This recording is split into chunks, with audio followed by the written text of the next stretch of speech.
3 বছর পরে ক্রিস এখন অনেক বড় হয়ে গেছে। সময় যেন কিভাবে বয়ে চলে।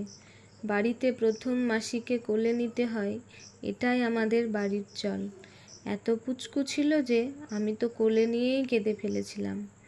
4 বোনের আদরের সন্তান সে। 6 মাস একেবারে কোলে পিঠেই মানুষ করেছি ওকে। তারপর আমার বিয়ে হয়ে গেছে।